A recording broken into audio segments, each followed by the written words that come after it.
నిజామాబాద్ జిల్లా బాల్కొండ నియోజకవర్గం వేల్పూర్ మండలం అక్లూర్ గ్రామంలోని ప్రభుత్వ పాఠశాలలో వర్షపు నీరు చేరడంతో చెరువును తలపిస్తోంది. విద్యార్థులు పాఠశాలకు రావాలంటే భయపడుతున్నారు. పట్టించుకోని అధికారులు ఈ విషయంపై దృష్టి సారించి వర్షపు నీటిని తొలగించాలని విద్యార్థుల తల్లిదండ్రులు కోరుతున్నారు.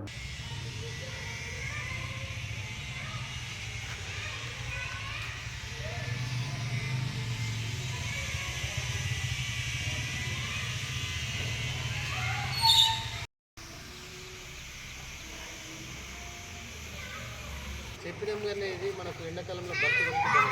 ఎండాకాలం ఏంటమ్మా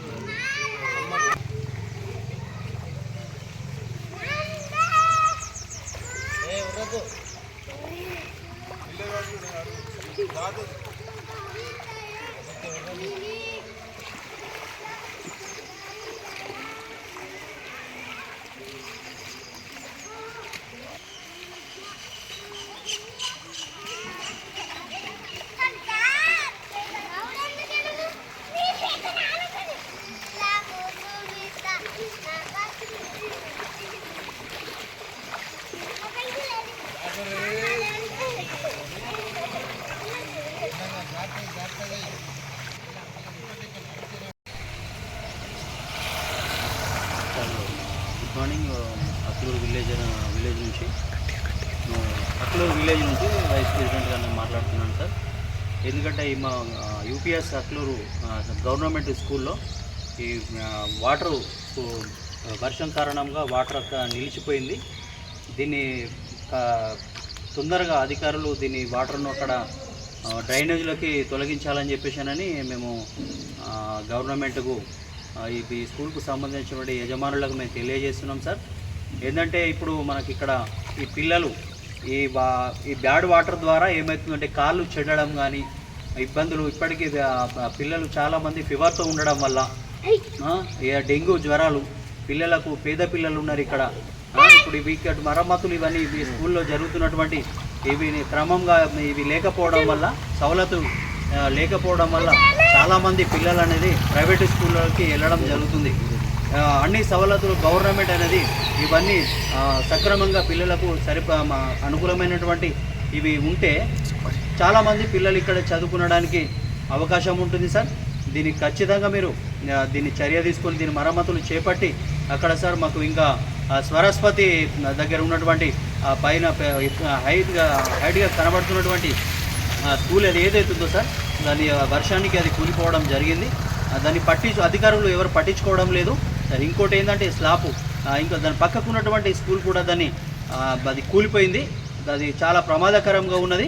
దాన్ని ఖచ్చితంగా దాన్ని తీసివేయడం అనేది తొందరగా దాన్ని యాక్షన్ తీసుకొని గవర్నమెంట్ అధికారులు దీనిపైన స్కూల్కు సంబంధించిన అధికారులు తొందరగా దాన్ని పనులు మరమ్మతులు దాన్ని చేయాలని చెప్పేసి అని మేము తెలియజేస్తున్నాం సార్. ఎందుకంటే ఇక్కడ ఉన్నటువంటి కొంతమంది పేద పిల్లలు చాలా ఇబ్బందికరంగా ఉంటుంది. ఇప్పటికే చాలామంది పిల్లలు జ్వరాలతో ఉంటున్నారు. సో కాబట్టి మన ఈ వాతావరణ సిచ్యువేషన్స్ కరెక్ట్ లేవు కాబట్టి సార్ దీన్ని ఏ విధమైన కానీ ఖచ్చితంగా చర్య తీసుకోవాలని చెప్పేసి మీకు తెలియజేస్తున్నాం సార్. Studying third class. ఈ స్కూల్లో బాగా నీళ్ళు ఉండడంతో కొందరు పిల్లలు కూడా చిన్న చిన్న పిల్లలను నర్సరీ పిల్లలను కూడా ఇది ప్రైవేట్కే పంపిస్తున్నారు. నేను కూడా వాళ్ళని అడిగొచ్చిన, నాకు తెలిసిన వాళ్ళని అడిగొచ్చిన, నాకు తెలియని వాళ్ళని అడిగి రాలే. వర్షం పడడంతో ఈ నీళ్ళన్నీ ఇలా అయినాయి. ఈ నీళ్ళన్నీ తీసేస్తే మాకు కొద్దిగా మంచిగా ఉంటుంది. లేదంటే మళ్ళీ కాళ్ళన్నీ చెడిపోతాయి. మళ్ళీ ఆ స్కూల్ కూడా కొద్దిగా గూలుతుంది, సరస్వతి కూడా కొద్దిగా గూలిపోతుంది. అందుకే మేము ఈ స్కూళ్ళకి అందరినీ పిల్లలు రావాలని స్కూల్ని కొత్తగా చెప్పిస్తారు. మా సార్లు కూడా మాకు ఇంతకుముందు తెలుగు ఉండకపోతుంది, వీడికి వచ్చినాకనే తెలుగు ఉంది. చిన్న చిన్న పిల్లలని కూడా వాళ్ళు మోతకి ఇట్లా పంపిస్తుందంటే అది మాకు ఎట్లుంటుంది? ఈయనే చదువుకుంటే ఈడ గవర్నమెంట్లో చదువుకుంటేనే వెళ్ళే ప్రైవేట్ పోయినాక అన్నీ వస్తాయి. ఈడ చదువుకొని అని మా సార్లు కూడా మంచిగానే ఇది చేస్తున్నారు. ఎన్ని ప్రయోగాలు చేసినా కానీ ఏ పిల్లలు ఇక్కడికి వస్తలేరు. అది మేము చిన్న పిల్లలమైనా సరే కానీ ఇక్కడ చదువుకున్న పని నుంచి తెలుగు ఉందని మేము వెళ్ళాము. వాటర్ తొలగించమని మేము అధికారులకి చెప్తున్నాం. మాకు ఈ వాటర్తో మాకు ఆడుకున్న అందుకే మేము ఈ వాటర్ని జల్లి తొడియండి, తీసేయండి సార్. మరిన్ని అప్డేట్స్ కోసం మా ఛానల్ని సబ్స్క్రైబ్ చేయండి.